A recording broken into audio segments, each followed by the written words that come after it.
سونے کا انڈا۔ بشیر ایک غریب آدمی تھا۔ اس نے اپنے گھر میں بہت سی مرغیاں پال رکھی تھی۔ وہ ان کے انڈے بیچ کر گزارا کرتا تھا۔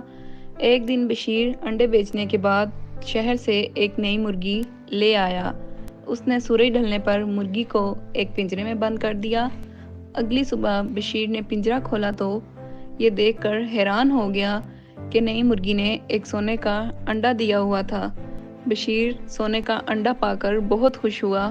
اب روزانہ مرغی اسے ایک سونے کا انڈا دیتی تھی۔ بشیر وہ انڈا لے کر شہر میں جا کر بیچ دیتا تھا، جس سے اسے کافی پیسے ملتے تھے، مگر اس نے یہ راز کسی کو بھی نہیں بتایا تھا۔ اب بشیر کے مالی حالات بہت اچھے ہو گئے تھے اور اس نے نیا گھر بھی خرید لیا تھا۔ اسی طرح دن گزرتے گئے۔ پھر گاؤں کے لوگوں کو اس بات کا شک ہونے لگا کہ بشیر کے پاس اتنی دولت کہاں سے آ رہی ہے۔ بشیر گاؤں کے لوگوں کی باتیں سن کر پریشان رہنے لگا۔ وقت یوں ہی گزرتا رہا اور گاؤں والے خود ہی خاموش ہو گئے۔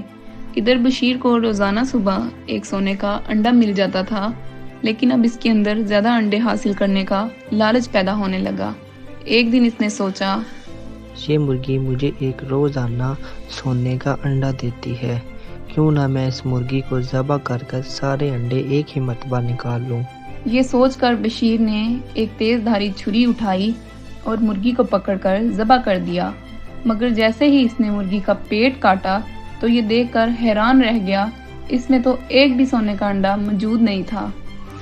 بشیر نے مایوسی کی حالت میں تمام واقعہ اپنی بیوی کو سنایا تو اس نے کہا، تم نے بہت بڑی بے وقوفی کی ہے، اب اس بے وقوفی کا انجام خود ہی سہو۔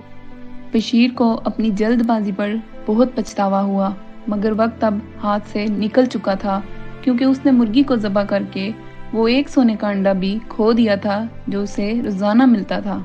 پیارے بچوں، اس کہانی سے ہمیں یہ سبق ملتا ہے کہ لالچ بہت بری بلا ہے۔